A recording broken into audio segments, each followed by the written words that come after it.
पंचवटीतील कर्णनगर येथील महिला सोमवारी रात्री 10 वाजता किराणा दुकानात तांदूळ घेण्यास गेले असता संशयित आरोपी कल्याण उर्फ बाळू नारायण तायडे या रिक्षा चालकाने मित्र संशयित दिगंबर उर्फ काळ्या विठोबा कुंदे यांच्या मदतीने विवाहितेला तिच्या पतीला ठार मारण्याची धमकी देत बळजबरीने रिक्षात बसवून नेत पेठरोड येथील मार्केट यार्ड व त्यानंतर मखमालाबाद परिसरातील एका बांधकाम सुरू असलेल्या जागेवर नेऊन सामूहिक बलात्कार केला।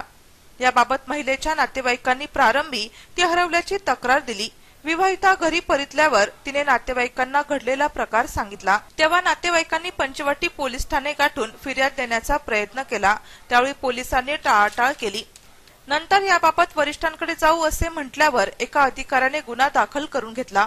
पोलीस उपायुक्त लक्ष्मीकांत पाटील यांनी या महिलेची चौकशी केली तेव्हा ही महिला आदिवासी समाजाची असल्याने संशयिताविरुद्ध अॅट्रॉसिटी कायदा अंतर्गत गुन्हा दाखल करण्याचे आदेश देत गुन्हा दाखल करून घेतला। वरिष्ठांच्या तंबीनंतर जागे झालेल्या पंचवटी पोलिसांनी संशयितांचा शोध घेऊन त्यांना अटक केली। तसेच या घटनेत वापरलेली रिक्षा ताब्यात घेतली।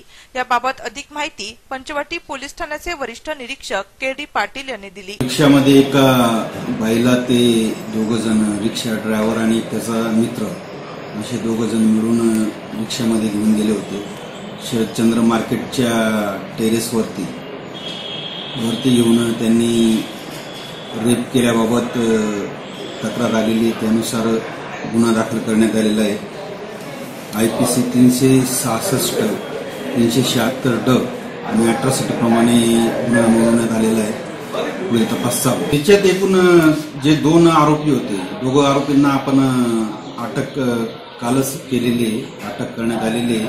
त्यांचं आज कोर्टात PCR पण आपण घेत आहोत। ज्या वेळेस पोलिसांना कंप्लेंट आली तर आपण त्यांच्या कंप्लेंटवरून गुन्हा दाखल केलेला आहे। तसा काही प्रकार नाही। तिने जेव्हा फिर्याद दिली त्या फिर्यादीवरूनच तो गुन्हा दाखल करण्यात आला। या घटनेत चिरीमेरी घेऊन प्रकरणाकडे दुर्लक्ष करणाऱ्या बीट मार्शलांची चौकशी सुरू झाली आहे व पंचवटी पोलीस स्टेशनच्या वरिष्ठ अधिकाऱ्याला अभय दिल्याची चर्चा पोलीस खाते व नागरिकांमध्ये सुरू आहे।